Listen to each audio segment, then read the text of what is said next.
പിതാവിൻ്റെയും പുത്രൻ്റെയും പരിശുദ്ധാത്മാവിൻ്റെയും നാമത്തിൽ ആമേൻ. ഈശോയിൽ പ്രിയമുള്ളവരെ, വിശുദ്ധ ഔസേപ്പിതാവിനോടൊപ്പം നമ്മൾ യാത്ര ചെയ്യുമ്പോൾ നമ്മൾ വിശുദ്ധ ഔസേപ്പിതാവിൽ കാണുന്ന ഏറ്റവും വലിയ ഒരു കാര്യം, ഒരു പരാതിയുമില്ലാതെ ജീവിക്കുന്നൊരു ജീവിതം. മാൻ ഓഫ് സാറ്റിസ്ഫാക്ഷൻ, സംതൃപ്തിയുടെ മനുഷ്യൻ. പ്രിയപ്പെട്ടവരെ, ഒരുപാട് പരാതികളുടെ മനുഷ്യരാണ് നമ്മൾ. ബൈബിളിൽ പരാതി എന്ന വാക്കിന്, അല്ലെങ്കിൽ സ്തുതി എന്ന വാക്കിന് വിപരീതമായിട്ട് വരുന്ന പരാതി. പല കാര്യത്തെ ഓർത്ത് പരാതിപ്പെടുന്നവരാണ് നമ്മൾ. എന്നാൽ വിശുദ്ധ ഔസേപ്പിതാവിൻ്റെ ജീവിതം ധ്യാനിക്കുമ്പോൾ പരാതിപ്പെടാൻ ഒരുപാട് സാധ്യതകൾ. ദൈവം തെരഞ്ഞെടുത്ത മനുഷ്യനെന്ന്, ദൈവം വിളിച്ച മനുഷ്യനെന്ന്, ദൈവത്തിൻ്റെ വിളി അനുസരിച്ച മനുഷ്യനെന്നൊക്കെ നമ്മൾ ധ്യാനിക്കുമ്പോഴും ഒരു കാര്യം നമ്മൾ ഓർക്കുക, ദൈവം തെരഞ്ഞെടുത്തു. ഒരുപാട് പേരിൽ നിന്ന് ദൈവം തെരഞ്ഞെടുത്തു. പക്ഷെ എന്തായിരുന്നു ജോസഫിൻ്റെ ജീവിതം? പ്രിയപ്പെട്ടവരെ, വിവാഹം. നമ്മൾ ഒരുപാട് പേര് വിവാഹ ജീവിതത്തിൽ ജീവിത പങ്കാളിയെക്കുറിച്ച് പരാതിപ്പെടുന്നുണ്ട്.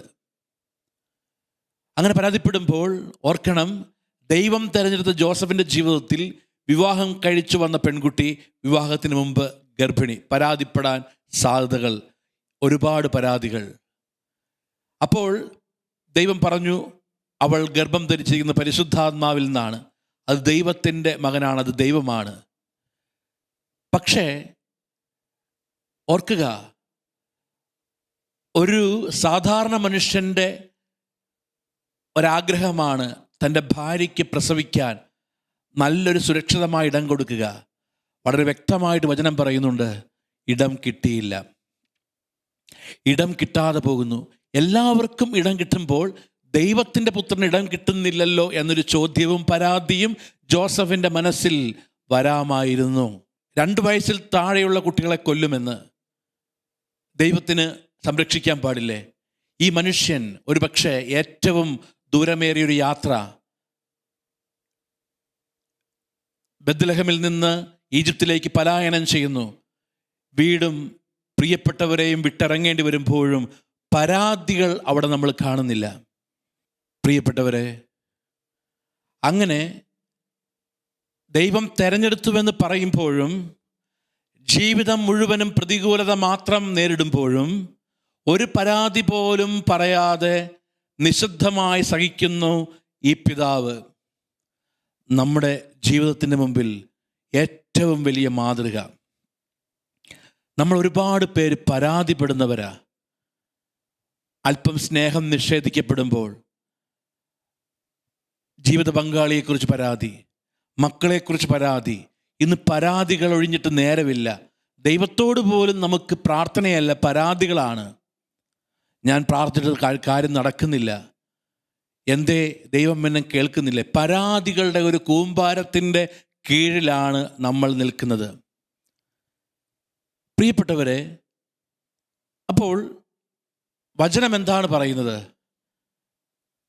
നമ്മൾ വായിക്കും, യോഹന്നാന്റെ സുവിശേഷം 14:8 പീലിപ്പോസിൻ്റെ പ്രാർത്ഥന, പിതാവിനെ ഞങ്ങൾക്ക് കാണിച്ചു തരിക, ഞങ്ങൾക്ക് അത് മതി. Show us the Father that we shall be satisfied. ഞങ്ങൾ സംതൃപ്തരാകും, ഞങ്ങൾ സംതൃപ്തരാകും. ഇന്ന് നമ്മുടെ കുടുംബങ്ങളിൽ, വ്യക്തിജീവിതങ്ങളിൽ നഷ്ടപ്പെടുന്ന ഒരു കൃപയാണ് ഈ സംതൃപ്തി, സന്തോഷമുള്ള ജീവിതം. ഏത് സാഹചര്യത്തിലും സന്തോഷത്തോടെ ആയിരിക്കുവാൻ പറ്റുക. അതുകൊണ്ടാണ് പൗലോസ് തെസ്സലോനിയക്കാർക്ക് എഴുതുമ്പോൾ പറയുന്നത്, എപ്പോഴും സന്തോഷിക്കുക. 1 തെസ്സലോനിയർ 5:16-17 പറയുന്നു, എപ്പോഴും സന്തോഷിക്കുക, എല്ലാ കാര്യത്തിലും നന്ദി പറയുക. ഇത് നമ്മൾ ഓരോരുത്തരും പഠിക്കേണ്ട ഒരു പാഠമാണ്. ഏറ്റവും കൂടുതൽ പഠിക്കേണ്ട പാഠം. ഒരുപക്ഷെ നമ്മുടെ ജീവിതത്തിൻ്റെ എല്ലാ നന്മകളും പോകുന്നത് ഈ പരാതിയിലാണ്, അല്ലേ? മക്കൾ അല്പം അനുസരണക്കേട് കാണിക്കുമ്പോൾ ഉടനെ ഞാൻ എന്തോരം അധ്വാനിക്കുന്നു, ഞാൻ എന്തോരം നിങ്ങൾക്ക് വേണ്ടി ജോലി ചെയ്യുന്നു, കഷ്ടപ്പെടുന്നു, നിങ്ങളെന്താ ഇങ്ങനെയാവുന്നു? പരാതിയാണ്. നമ്മുടെ അധ്വാനം മുഴുവനും പാഴായി പോകുന്നു ഈ പരാതിയിൽ. ഞാൻ രാവിലെ മുതൽ ഈ വീട്ടിൽ കിടന്ന് നിങ്ങൾക്ക് വേണ്ടി കഷ്ടപ്പെടുകയാണ്. പരാതിയോടെ കഷ്ടപ്പെടുന്ന ഒരമ്മ, പരാതിയോടെ കഷ്ടപ്പെടുന്ന ഒരപ്പൻ, പരാതിയോടെ ജീവിക്കുന്ന ഒരു വ്യക്തി, ഓർക്കണം, ആ കുടുംബത്തിൽ എങ്ങനെ ദൈവകൃപയുടെ ദൈവിക സന്തോഷം ഉണ്ടാകും? അപ്പോൾ പരാതിയില്ലാത്ത ജീവിതം, അതാണ് ബൈബിളിൽ സ്തുതിയുടെ ജീവിതം. അതാണ് ദൈവം കൊണ്ടു നടക്കുന്ന ജീവിതത്തിൻ്റെ പ്രത്യേകത. അപ്പോൾ യേശു തീർച്ചയായിട്ടും കാണുന്നുണ്ട് ജോസഫിനെ. പരാതിപ്പെടാൻ ഒരുപാട് കാരണങ്ങളുണ്ടായിട്ടും ഒരു പരാതി പോലും പറയാതെ, ഒരിക്കൽ പോലും ഒന്ന് മുഖം വാട്ടാതെ ഈ മനുഷ്യൻ നടന്നു നീങ്ങുന്നത് മുഴുവനും കനൽ വഴികളിലൂടെയാണ്, അല്ലേ? നമ്മുടെ തൊട്ടടുത്ത് ഔസപിതാവിൻ്റെ രൂപമുണ്ട്. എത്ര ശാന്തമാണ്, എത്ര പുഞ്ചിരിയാണ്. ഏത് രൂപം നോക്കിയാലും പെട്ടെന്ന് ശാന്തമാകുന്നൊരു പ്രകൃതം. പക്ഷേ അദ്ദേഹം നിന്ന ജീവിതം എങ്ങനെയായിരുന്നു? ഒരു ജീവിതം മുഴുവനും പ്രതികൂല സാഹചര്യം. പ്രിയപ്പെട്ടവരെ, ഒരു നല്ല വാക്ക്, സുവിശേഷം പറയുന്നത് നീതിമാനെന്നാണ്. ഒരു വാക്ക് പോലും ഈ വ്യക്തിയുടേതായിട്ട് സുവിശേഷം രേഖപ്പെടുത്താതെ കൂടിയിരിക്കുമ്പോൾ സുവിശേഷം പറയുന്നുണ്ട്, നിശബ്ദമായൊരു സുവിശേഷം. അതാണ് ഈ കൊട്ടിഘോഷിക്കുന്നതല്ല, വളരെ ശാന്തമായി, വളരെ സംതൃപ്തിയോടെ, ഒരു ചെറിയ പുഞ്ചിരിയോടെ ജീവിതത്തിൽ നടക്കാൻ പഠിക്കുക. ഒരുപാട് സാധ്യതകൾ നമുക്ക് പരാതിപ്പെടാനുണ്ട്, അത് യാഥാർത്ഥ്യമാണ്. പല കാര്യത്തെ ഓർത്ത് മക്കൾ വിളിക്കുന്നില്ല, മക്കൾ നോക്കുന്നില്ല, മക്കൾ ശ്രദ്ധിക്കുന്നില്ല, അവരിങ്ങനെ ചെയ്തു, ഇങ്ങനെ ഒരു ദിവസം ആരംഭിക്കുമ്പോൾ മുതൽ അവസാനം വരെ എടുത്ത് നമ്മൾ ആത്മശോധന ചെയ്യുമ്പോൾ ഒരു പരാതികളുടെ പട്ടികയാണ് എല്ലായിടങ്ങളിലും. ദൈവത്തെക്കുറിച്ച് പരാതി, അയൽപക്കക്കാരെക്കുറിച്ച് പരാതി, ജീവിത പങ്കാളിയെക്കുറിച്ച് പരാതി, മക്കളെക്കുറിച്ച് പരാതി, സഹോദരങ്ങളെക്കുറിച്ച് പരാതി, വൈദ്യരെക്കുറിച്ച് പരാതി, സിസ്റ്റേഴ്സിനെ കുറിച്ച് പരാതി, ഇടവകക്കാരെക്കുറിച്ച് പരാതി. ഇങ്ങനെ എല്ലാവരും പരാതി പട്ടികയിൽ വരുന്നു നമ്മുടെ ജീവിതത്തിൽ. പ്രിയപ്പെട്ടവരെ, അതല്ല ദൈവം ആഗ്രഹിക്കുന്നത്. യോഹന്നാന്റെ സുവിശേഷത്തിൽ മനോഹരമായ ഒരു സംഭവം, ഒരു പക്ഷെ വളരെ സുപരിചിതമായിട്ട് നമ്മൾ വായിച്ച് കടന്നു പോകുന്ന ഒരു സംഭവം യോഹന്നാൻ മനോഹരമായിട്ട് അത് വിവരിക്കുന്നുണ്ട്. അതിങ്ങനെയാണ്. യോഹന്നാൻ 11 ലാസർ മരിച്ചു. നമുക്കറിയാം, 2 പ്രതീകങ്ങൾ അവിടെ പരിചയപ്പെടുന്നുണ്ട്. ഒന്ന് മർത്ത, ഒന്ന് മറിയം. നമുക്കറിയാം, ഒരിക്കൽ യേശു മർത്തായുടെയും മറിയത്തിൻ്റെയും വീട്ടിൽ വന്നു. മറിയം യേശുവിൻ്റെ കാൽപാദത്തിൻ്റെ അരികിലിരിക്കുന്നു. She is not worried about anything, just അവിടെ ഇരിക്കുന്നു. മറിയം യേശു വന്ന് കയറിയപ്പോൾ മുതൽ എന്ത് കൊടുക്കും, എന്ത് ചെയ്യും, എങ്ങനെ ഡിസ്റ്റർബ്ഡാണ്. ഇത് 2 പ്രതീകങ്ങളാണ്. പക്ഷേ യേശു പറഞ്ഞത് മറിയം നല്ല ഭാഗം തിരഞ്ഞെടുത്തു. ഇത് യേശു പറഞ്ഞു വച്ചേക്കുന്നൊരു സംഭവം. ഇവരുടെ സഹോദരനാണ് ലാസർ, മരിക്കുന്നു. ലാസർ മരിക്കുമ്പോൾ യേശു 4 ദിവസം കഴിഞ്ഞിട്ടേ വരികയുള്ളൂ. യേശു 4 ദിവസം കഴിഞ്ഞിട്ടാണ് ആ ഇഷ്യൂവിലേക്ക് വരുന്നത്. രോഗിയാണെന്ന് അറിയിക്കുവാൻ വേണ്ടി സഹോദരിമാരാളെ അയക്കുന്നുണ്ട്. നമ്മൾ പ്രതീക്ഷിക്കുന്ന സമയത്തൊന്നും യേശു എത്തുന്നില്ല എന്നത് ഒരു പരാതിയുടെ പ്രശ്നമാണ്. ഈ സഹോദരിമാർ എന്താ പറഞ്ഞത്? ഒന്ന് മർത്ത ചെന്നിട്ട് പറഞ്ഞു, കർത്താവേ, നീ ഇവിടെ ഉണ്ടായിരുന്നുവെങ്കിൽ എൻ്റെ സഹോദരൻ മരിക്കുകയില്ലായിരുന്നു.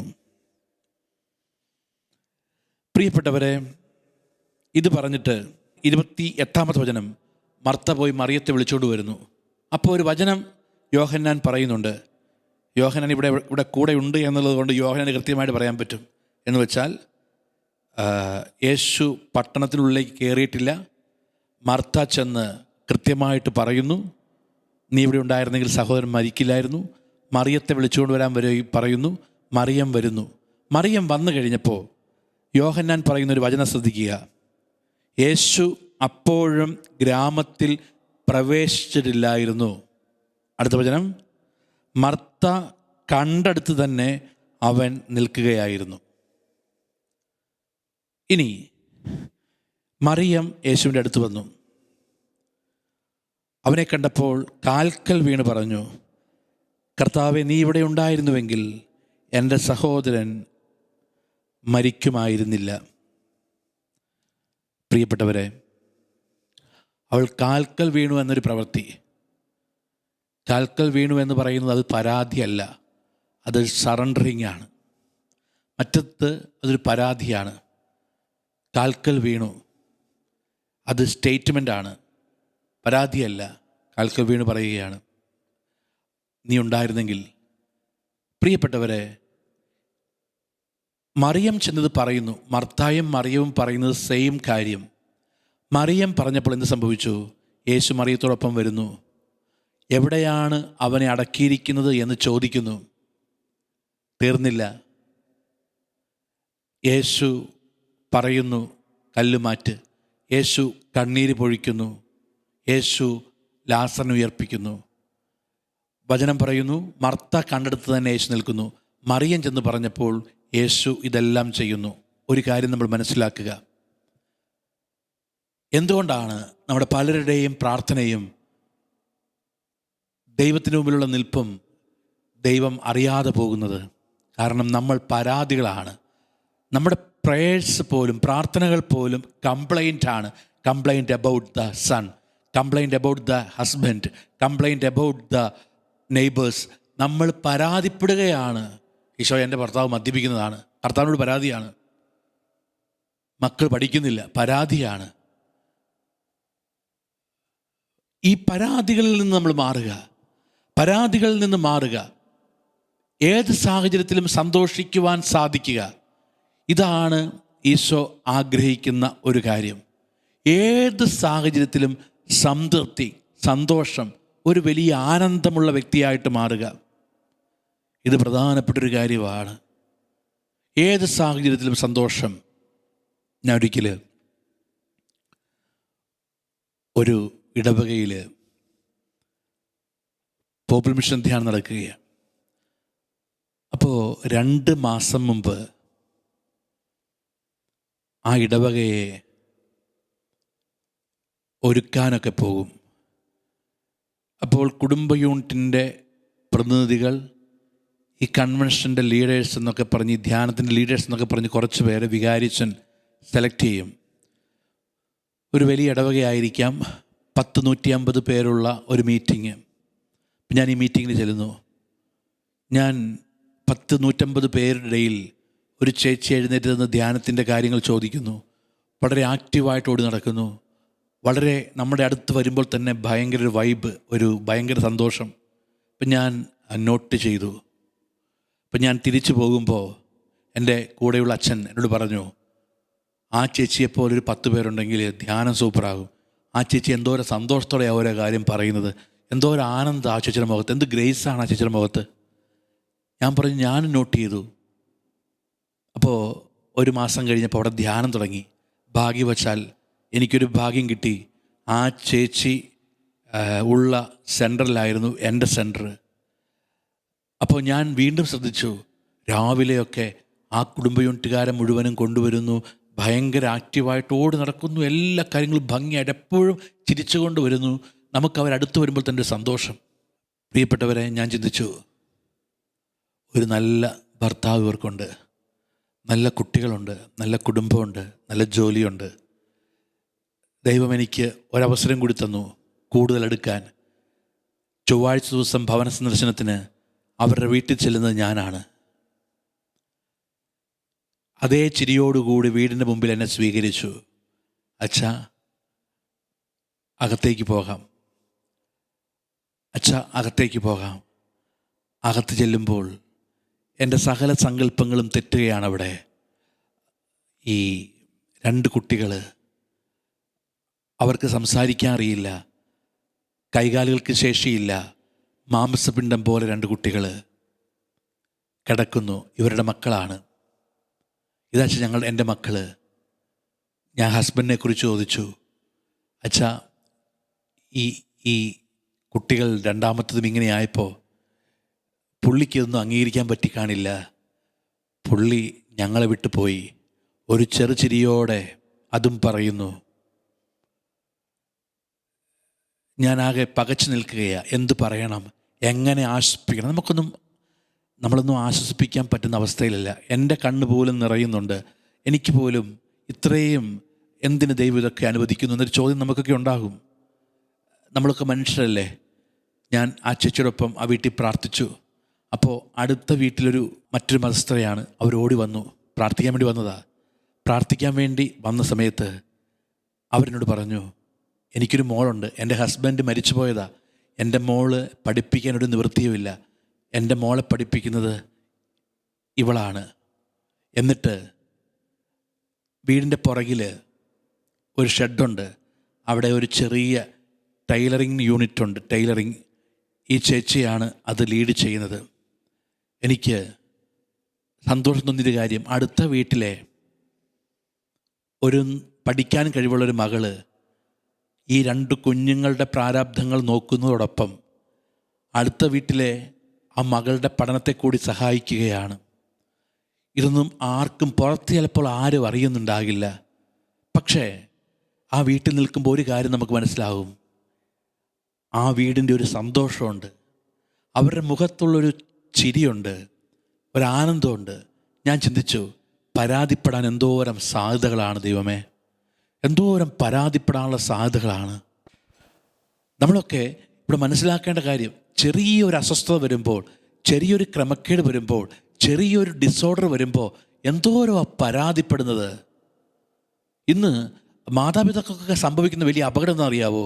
ഇങ്ങനെ കുട്ടികളെ ഇങ്ങനെ കൊണ്ടു നടക്കി, കുട്ടികൾ കുട്ടികളെക്കുറിച്ച് പഠിക്കുന്നില്ല. ശരിയാണ്, അവർ പഠിക്കാൻ ഈ കാലഘട്ടത്തിന്. പക്ഷെ നമ്മൾ ഓർക്കുക, അത് ദൈവത്തിൻ്റെ കരങ്ങളിൽ കൊടുക്കുക. മനുഷ്യരുടെ മുമ്പിൽ പരാതികളുമായിട്ട് പോകാതിരിക്കുക, ദൈവകരങ്ങളിലേക്ക് കൊടുക്കുക. ഇന്ന് പരാതികളുള്ള ഒരു ലോകമാണ്. എല്ലാത്തിനെക്കുറിച്ചും നമുക്ക് പരാതിയാണ്. പ്രിയപ്പെട്ടവരെ, complaint it is always comes from the evil spirit. അത് കംപ്ലൈൻറ്റ് പറയുന്നത്, നിനക്കിത് പോരാ, നിനക്കിതില്ല, ഇങ്ങനെ എപ്പോഴും കംപ്ലൈൻറ്റ്, എല്ലാ കാര്യത്തിലും കംപ്ലൈൻറ്റ് വരുന്നു. ഈ കംപ്ലൈൻറ്റ് എന്ന് പറയുന്നത് ഒരു ദൈവകൃപയുടെ ലക്ഷണമല്ല, ദൈവസ്നേഹത്തിൻ്റെ ലക്ഷണമല്ല. ഇപ്പം ജോസഫ് പരാതിയില്ലാതെ സഹിച്ചു. അത് സന്തോഷമുള്ള ജീവിതം. ഏത് സാഹചര്യത്തിലും ഏത് അവസ്ഥയിലും സന്തോഷമുള്ളൊരു ജീവിതം, അതാണ് വിശുദ്ധ ഔസേപ്പിതാവ് നമ്മളെ പഠിപ്പിക്കുന്നത്. സന്തോഷം, അതാണ് ഈശോ പോലും അല്ലേ. അപ്പം അവൻ കുർബാന സ്ഥാപിക്കുന്നത് അന്ത്യത്താഴത്തിൽ, അല്ലെ ലാസ്റ്റ് സപ്പർ എന്ന് വെച്ചാൽ കൃത്യമായി പറഞ്ഞാൽ മരണത്തിന് മുമ്പാണ്. ഈശോയ്ക്കറിയാം ഈ ഭക്ഷണം അത്താഴത്തും അവസാനത്തേതാണ്. ഇത് കഴിഞ്ഞാൽ ഒരു ദുഃഖവെള്ളി, ഇത് കഴിഞ്ഞാൽ ഒരു കുരിശുമരണം, ഇതിനപ്പുറത്ത് ഒരു ഗാഗുൽത്ത. പക്ഷെ എന്താ പറയുന്നത്? അവൻ അപ്പം എടുത്ത് വാഴ്ത്തി.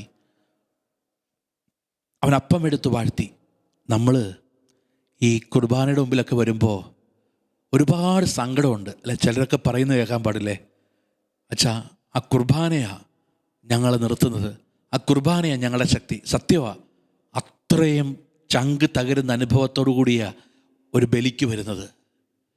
പിന്നെ അത് കൊടുക്കുക ബലിയിലേക്ക്. ഇപ്പോൾ ഞാൻ ബലിയർപ്പിക്കുമ്പോൾ ഞാൻ അപ്പം എടുത്ത് പിടിക്കും, ഞാൻ കാസയെടുത്ത് പിടിക്കും. പിടിക്കുന്നത് വൈദികനാ, അവിടെ അപേക്ഷിക്കുന്നത് പുരോഹിതനാ, ഈശോയാ. മക്കളെ, എന്താ നിങ്ങൾക്കുള്ളത്? ഇതിങ്ങോട്ട് വയ്ക്കുക എന്ന് വെച്ചാൽ ഞാൻ ആ അപ്പത്തിലേക്ക് എൻ്റെ പ്രശ്നത്തെ, എൻ്റെ സങ്കടത്തെ, എൻ്റെ രോഗത്തെ, എൻ്റെ പ്രശ്നത്തെ, എൻ്റെ സാമ്പത്തിക കടബാധ്യതയെ വയ്ക്കുന്നു. കുറച്ച് കഴിയുമ്പോൾ ഇതെന്തായിട്ട് മാറും? ഈ അപ്പം യേശുവിൻ്റെ ശരീരമായിട്ട് മാറും. എൻ്റെ കടബാധ്യത, എൻ്റെ രോഗം, എൻ്റെ പ്രശ്നം യേശുവിൻ്റെ ശരീരത്തിൻ്റെ ഭാഗമാകുന്നു. അപ്പോൾ നിങ്ങളുടെ ഭാരം കർത്താവിനെ ഏൽപ്പിക്കുക. എന്നിട്ട് അവൻ പോവുകയാണ് ചിരിച്ചുകൊണ്ട്. അവന് പോകാൻ പറ്റും, കാരണം അവൻ യേശുവിനോട് ചേർത്ത് വെച്ചു.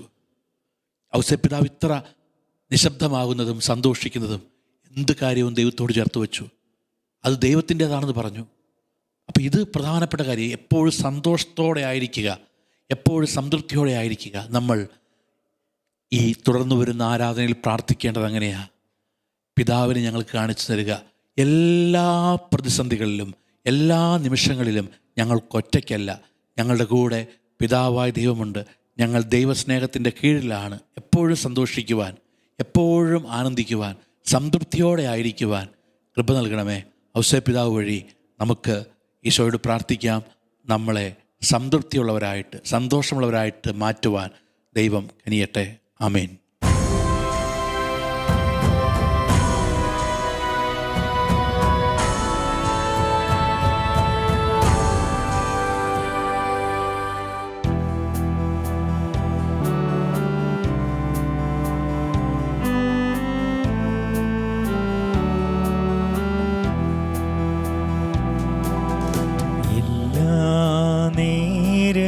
സ്തുതി പാടും ആത്മാവിൽ വാഴുന്ന ഈശോയ്ക്ക് എല്ലാ നേരവും സ്തുതി പാടും ആത്മാവിൽ വാഴുന്ന ഈശോയ്ക്ക്.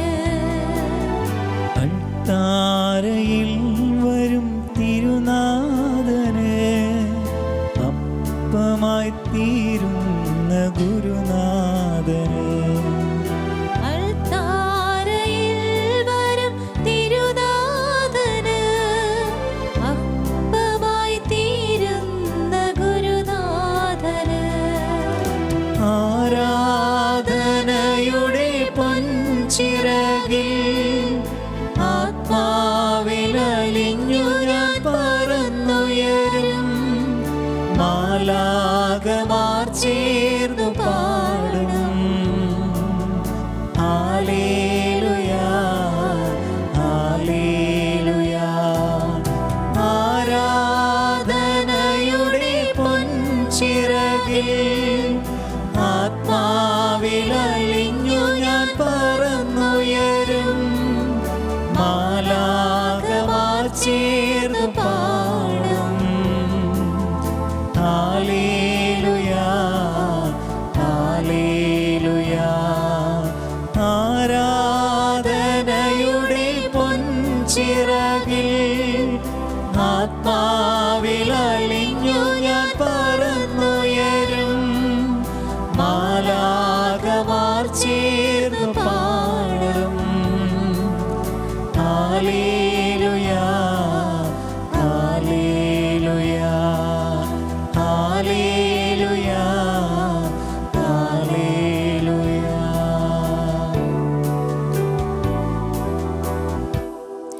പരിശുദ്ധ പരമ ദിവ്യകാരുണ്യത്തിന് നേരവും ആരാധനയും സ്തുതിയും പുകഴ്ചയും ഉണ്ടായിരിക്കട്ടെ.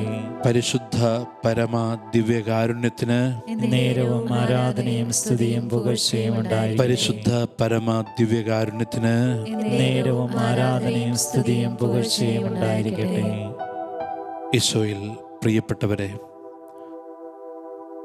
വിശുദ്ധ ഔസേപ്പിതാവിൽ നമ്മൾ ധ്യാനിച്ചത്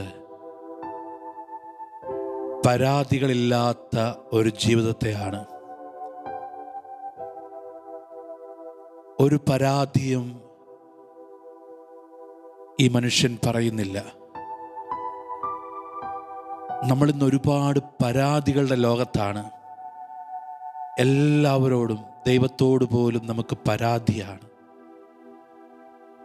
ഇവിടെയാണ് യോഹന്നാന്റെ സുവിശേഷം 14:8 പീലിപ്പോസ് ചോദിക്കുന്നൊരു ചോദ്യം, പീലിപ്പോസ് പ്രാർത്ഥിക്കുന്നൊരു പ്രാർത്ഥന വളരെ പ്രധാനപ്പെട്ടതാണ്.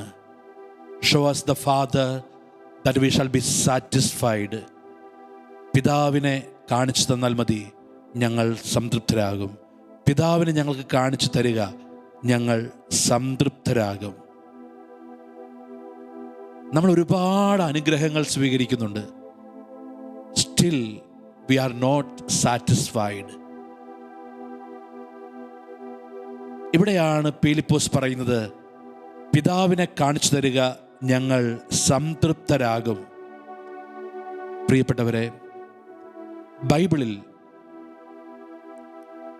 പരാതിയില്ലാത്ത ജീവിതം എന്ന് വെച്ചാൽ മറ്റൊരർത്ഥം കൂടിയുണ്ട്. അത് സ്തുതിയുടെ ജീവിതമാണ്, അത് നന്ദി പറയലിൻ്റെ ജീവിതമാണ്. പരാതികളില്ലാത്ത ജീവിതം സ്തുതിയുടെ നന്ദി പറയലിൻ്റെ ജീവിതമാണ്. അതുകൊണ്ടാണ് എല്ലാ കാര്യങ്ങളിലും നന്ദി പറയുക. 1 തെസ്സലോനിയൻസ് 1 തെസ്സലോനിയർ 5-ാം അധ്യായം 16-17 വചനങ്ങളിൽ പറയുന്നുണ്ട്, എപ്പോഴും സന്തോഷിക്കുക, എല്ലാ കാര്യങ്ങളിലും നന്ദി പറയുക. ഇതാണ് ദൈവത്തോടൊപ്പമുള്ള ജീവിതം എന്ന് പറഞ്ഞാൽ. ഒരു പരാതിയുമില്ലാതെ എപ്പോഴും സന്തോഷിക്കുക. വചനം പറയുന്നുണ്ട്, ഞാൻ നിങ്ങളോട് പറയുന്നു, നിങ്ങൾ സന്തോഷിക്കുവിൻ. ഞാൻ വീണ്ടും നിങ്ങളോട് പറയുന്നു, നിങ്ങൾ സന്തോഷിക്കുവിൻ. നമ്മളോട് സുവിശേഷത്തിന് പറയാനുള്ള ഒരൊറ്റ കാര്യം ഇതാണ്: നമ്മൾ സന്തോഷമുള്ളവരാവുക, നമ്മൾ സംതൃപ്തിയുള്ളവരാവുക. ഏത് സാഹചര്യത്തിലും സംതൃപ്തി. ഈശോ പറഞ്ഞില്ലേ, കുറുനരികൾക്ക് മാളവും ആകാശത്തിലെ പറവകൾക്ക് കൂടുമുണ്ട്, മനുഷ്യപുത്രന് തലചായ്ക്കുവാൻ ഇടമില്ല. യേശു പറഞ്ഞില്ലേ, ലാസറിന്റെ കുഴിമാടത്തിന്റെ മുമ്പിൽ നിൽക്കുമ്പോൾ, പിതാവേ, ഞാൻ അങ്ങേക്ക് നന്ദി പറയുന്നു. 5000-ഓളം പുരുഷന്മാരും വലിയൊരു ജനസാഗരവും മുമ്പിലിരിക്കുമ്പോൾ, അടുത്ത വചനം, അവൻ 5 അപ്പത്തെ എടുത്ത് വാഴ്ത്തി. ഓർക്കുക, ജീവിതത്തെ വാഴ്ത്തി സ്വീകരിക്കുക, ജീവിതത്തെ നന്ദി പറഞ്ഞ് സ്വീകരിക്കുക. നമ്മൾ കരയുന്നത് കൊണ്ട്, നമ്മൾ ദുഃഖിക്കുന്നത് കൊണ്ട്, നമ്മൾ ടെൻഷൻ അടിക്കുന്നത് കൊണ്ട് ഒരു പ്രശ്നവും ഇന്നോളം മാറിയിട്ടില്ല. അങ്ങനെ ആരും ചിന്തിക്കേണ്ട, ഞാൻ കുറേ കിടന്ന് കരഞ്ഞാൽ പ്രശ്നം മാറുമെന്ന്, ഞാൻ കുറേ ടെൻഷൻ അടിച്ചാൽ പ്രശ്നം മാറുമെന്ന്, ഞാൻ കുറേ പരാതി ചിലരോട് ഇന്ന് പറഞ്ഞാൽ പ്രശ്നം മാറുമെന്ന്. അങ്ങനെയൊന്നും ആരും ചിന്തിക്കരുത്. ഇന്നോളം ചരിത്രത്തിൽ ഒരു പരാതി പറഞ്ഞിട്ട് കണ്ണീരൊഴുക്കിയിട്ട് ഒരു പ്രശ്നവും മാറിയില്ല. നീ കണ്ണുനീരൊഴുക്കണം, അത് ദൈവത്തിൻ്റെ മുമ്പിൽ. മനുഷ്യരുടെ മുമ്പിൽ ഒഴുക്കുന്ന കണ്ണുനീര് ബലഹീനതയുടെ, കഴിവുകേടിൻ്റെ അടയാളമാണെങ്കിൽ കുറച്ച് സിമ്പതി കിട്ടും, അത്രയേ ഉള്ളൂ. എന്നാൽ വിശുദ്ധ കുർബാനയുടെ മുമ്പിൽ ഒഴുക്കുന്ന കണ്ണുനീര് അത് അത്ഭുതത്തിന്, രക്ഷയ്ക്ക് വഴിയായിട്ട് മാറുമെന്ന് ഉൽപ്പത്തി മുതൽ വെളിപാട് വരെയുള്ള വായനകൾ നമ്മളെ ഓർമ്മിപ്പിക്കുന്നുണ്ട്. അതിനാൽ നമ്മൾ എപ്പോഴും സന്തോഷിക്കുക, എപ്പോഴും ദൈവത്തിൽ ആനന്ദിക്കുന്ന ഒരു ദൈവ പൈതലായിട്ട് മാറുക.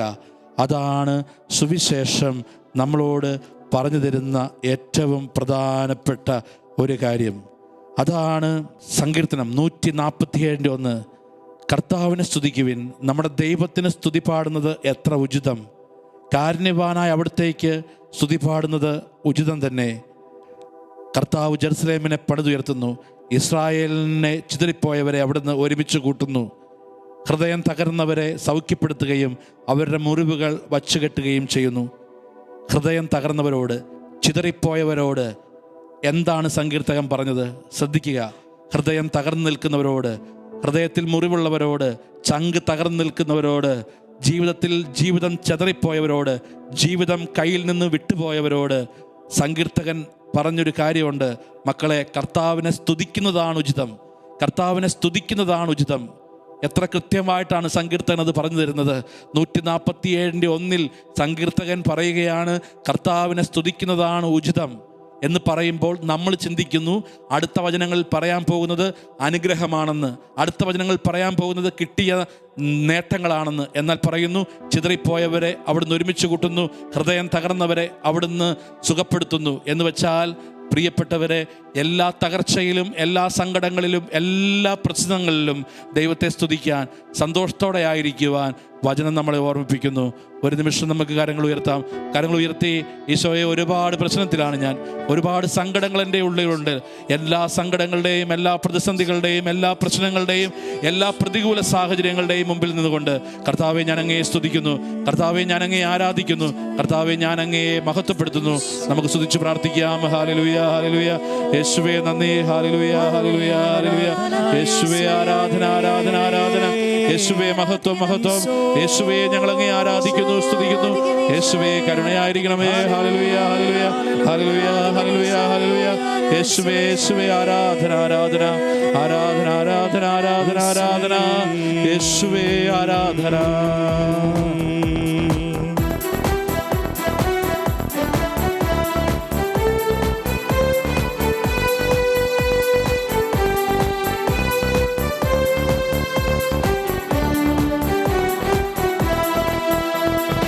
ആരാധിപ്പാൻ യോഗ്യനെൻ്റെ യേശു മാത്രം, സ്തുതികൾക്ക് യോഗ്യനെൻ്റെ യേശു മാത്രം, പുകഴ്ചയ്ക്ക് യോഗ്യനെൻ്റെ യേശു മാത്രം, ബഹുമാനത്തിന് യോഗ്യനേശു മാത്രം.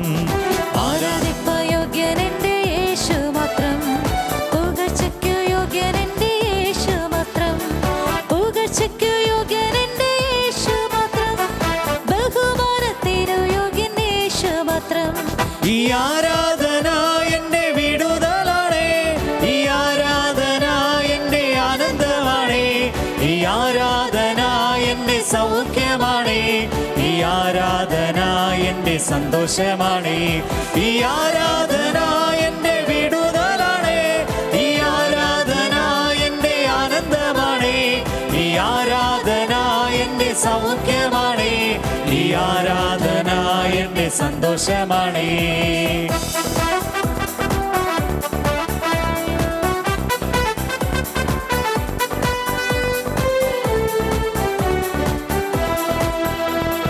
മലയാണെങ്കിൽ അത് മാറിപ്പോകും, മരുഭൂമിയാണെങ്കിൽ മന്ന ഒരുക്കും, മതിലാണെങ്കിൽ എരിഹോവായാലും മാറിടും നമ്മൾ ആർക്കുമ്പോ.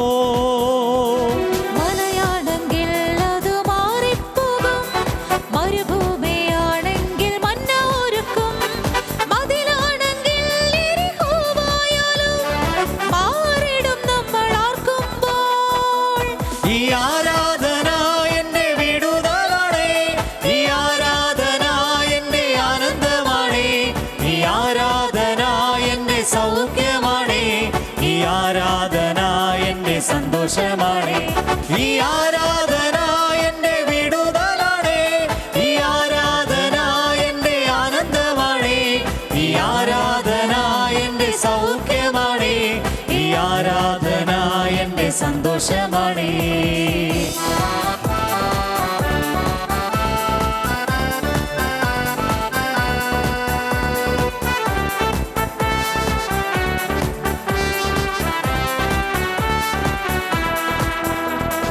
ഭയപ്പെടുവാൻ ഇനി കാര്യമില്ല, ആപത്തു കാലത്തിലാതി വേണ്ട, അർദ്ധരാത്രിയിൽ അടിസ്ഥാനമിളകും, ചങ്ങലകളെല്ലാം അഴിയും. ഭയപ്പെടുവാൻ ഇനി കാര്യമില്ല, ആപത്തു കാലത്തിലാതി വേണ്ട, അർദ്ധരാത്രിയിൽ അടിസ്ഥാനമിളകും, ചങ്ങലകളെല്ലാം അഴിയും. ഈ ആരാധന എൻ്റെ വിടുതലാണേ, ഈ ആരാധന എൻ്റെ ആനന്ദമാണേ, ഈ ആരാധന എൻ്റെ സൗഖ്യമാണേ, ഈ ആരാധന എൻ്റെ സന്തോഷമാണേ, ഈ ആരാധന എൻ്റെ വിടുതലാണേ, ഈ ആരാധന എൻ്റെ ആനന്ദമാണേ, ഈ ആരാധന എൻ്റെ സൗഖ്യമാണേ, ഈ ആരാധന എൻ്റെ സന്തോഷമാണേ, ഈ ആരാധന എൻ്റെ വിടുതലാണേ, ഈ ആരാധന എൻ്റെ ആനന്ദമാണേ, ഈ ആരാധന എൻ്റെ സൗഖ്യമാണേ, ഈ ആരാധന എൻ്റെ സന്തോഷമാണേ, ഈ ആരാധന എൻ്റെ വിടുതലാണേ, ഈ ആരാധന എൻ്റെ ആനന്ദമാണേ, ഈ ആരാധന എൻ്റെ സൗഖ്യമാണേ, ഈ ആരാധന എൻ്റെ സന്തോഷമാണേ. യേശുവേ യേശുവേ യേശുവേ യേശുവേ യേശുവേ ആരാധന ആരാധന ആരാധന ആരാധന ആരാധന ആരാധന ആരാധന ആരാധന ആരാധന ആരാധന ആരാധന. ഒരു നിമിഷം കരങ്ങൾ ഹൃദയത്തോട് ചേർത്ത് പിടിക്കുമ്പോൾ നമ്മൾ പരാതി പറയുന്നൊരു വ്യക്തിയാണോ? എപ്പോഴും പരാതി. ഈശോ എത്ര കൃത്യമായിട്ടൊക്കെയാണ് പറയുന്നത്, നിങ്ങളുടെ മുമ്പിൽ വിളമ്പിയത് ഭക്ഷിക്കുക. പരാതിയില്ലാത്ത ജീവിതം. നമുക്ക് പരാതിയാണ്. എന്തോരം കാര്യത്തെക്കുറിച്ച് നമുക്ക് പരാതി. ജോലിയെക്കുറിച്ച്, ജീവിത പങ്കാളിയെക്കുറിച്ച്, മക്കളെക്കുറിച്ച്, മക്കളുടെ പഠനത്തെക്കുറിച്ച്, ജീവിത പങ്കാളിയുടെ ദൂരത്തിനെക്കുറിച്ച്, ജീവിത പങ്കാളിയുടെ ഉത്തരവാദിത്വമില്ലായ്മയെക്കുറിച്ച്, ജീവിത പങ്കാളിയുടെ സ്നേഹമില്ലായ്മയെക്കുറിച്ച് എന്തോരം പരാതികളാണ്.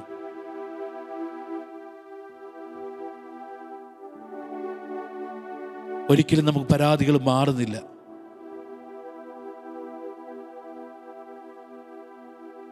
ഞാൻ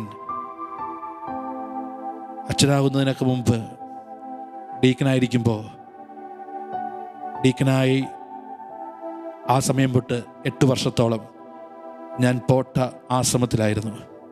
ഞാൻ ഡീക്കനായപ്പോൾ ഒരു അമ്മയെ പരിചയപ്പെട്ടു. അമ്മ വലിയ സങ്കടത്തോടെ എന്നോട് പറഞ്ഞു, എൻ്റെ മകൾക്ക് ഒന്ന് പാസ്സാകണം, അവൾക്ക് ഭയങ്കര ടെൻഷനാണ് പരീക്ഷ. പിന്നെ പറയുന്നത് കേട്ടു, പരീക്ഷ പാസ്സായി, ഇനിയൊരു ജോലി കിട്ടണം. ആ ജോലിയെക്കുറിച്ചാണ് പിന്നെ ടെൻഷൻ. ജോലി കിട്ടിക്കഴിഞ്ഞ് കുറച്ച് നാൾ കഴിഞ്ഞ് പോന്നിട്ട് പറഞ്ഞു, എൻ്റെ മകൾക്ക് എങ്ങനെയെങ്കിലും ഒരു വിവാഹം നടക്കണം. പിന്നെ അതായി സങ്കടം. വിവാഹം നടന്ന് കുറച്ചാൾ കഴിഞ്ഞപ്പോൾ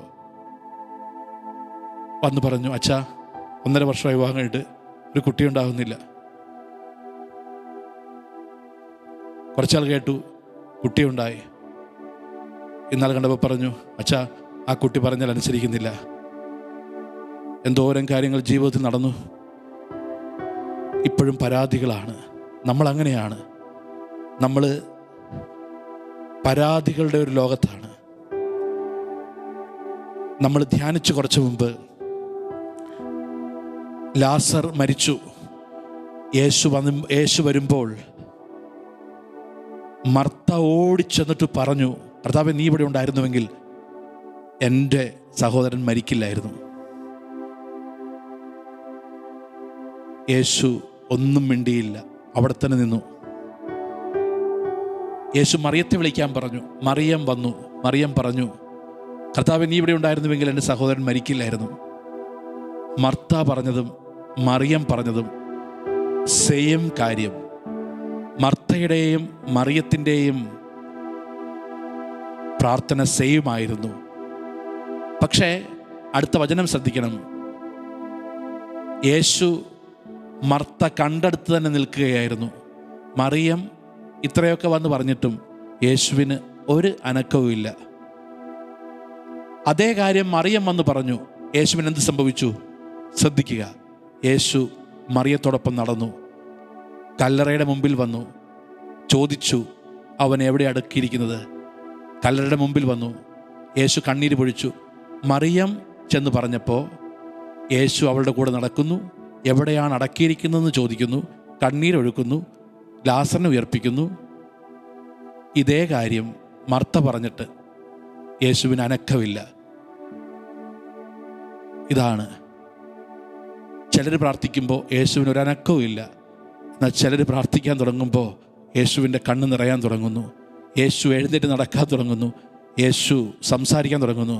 യേശു ജീവിതത്തിൻ്റെ സകല നിർജീവ അവസ്ഥകളെയും ഉയർപ്പിക്കാൻ തുടങ്ങുന്നു. എന്നിട്ട് യേശു ഒരു കാര്യം പറയുന്നുണ്ട്. അവളുണ്ടല്ലോ മറിയം, അവള് നല്ല ഭാഗം തിരഞ്ഞെടുത്തവളാണ്. ഈ നല്ല ഭാഗം തിരഞ്ഞെടുത്തൊരു വ്യക്തിയാണ് സുവിശേഷത്തിൽ ജോസഫ്.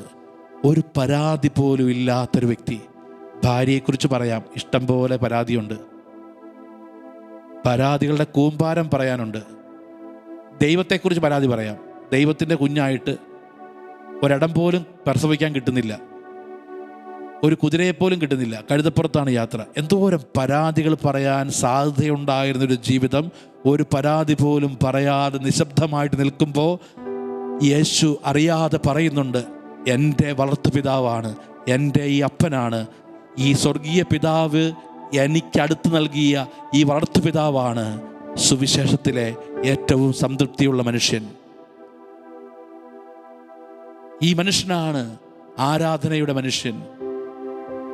എൻ്റെ പ്രിയപ്പെട്ട സഹോദരങ്ങളെ, നമ്മൾ ജോസഫിന് മുമ്പിൽ വയ്ക്കുമ്പോൾ ശരിയാണ്, നീ എന്ന കുടുംബനാഥൻ ഒരുപാട് അധ്വാനിക്കുന്നുണ്ട്. ഈ അധ്വാനമൊക്കെ നിൻ്റെ പരാതിയിലൂടെ പാഴായി പോകുന്നുണ്ടോ? നീ എന്ന അമ്മ രാവിലെ മുതൽ ഭർത്താവിന് വേണ്ടി, മക്കൾക്ക് വേണ്ടി, അമ്മായിയമ്മയ്ക്ക് വേണ്ടി കഷ്ടപ്പെടുന്നുണ്ട്. എന്നാൽ ഇതെല്ലാം പരാതിയിലൂടെ ഇല്ലാതാകുന്നുണ്ടോ? ഈ കൃപകളെല്ലാം പരാതിയിലൂടെ ഇല്ലാതാകും.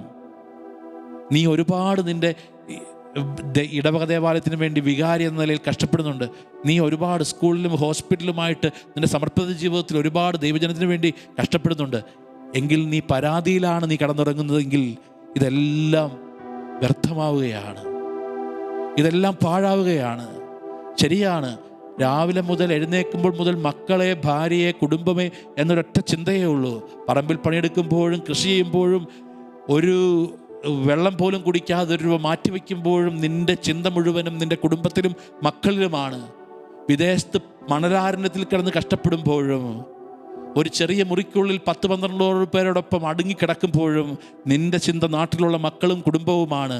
പക്ഷേ ഈ സഹനവും ഈ ത്യാഗവും എല്ലാം, ഈ കഷ്ടപ്പാടെല്ലാം പരാതികളിലൂടെ ഇല്ലാതാകുന്നുണ്ട് എങ്കിൽ ഓർക്കണം, പരാജയപ്പെട്ടു പോകുന്നുണ്ട് നമ്മൾ, രക്ഷയിലേക്ക് അടുക്കാതെ പോകുന്നുണ്ട് നമ്മൾ.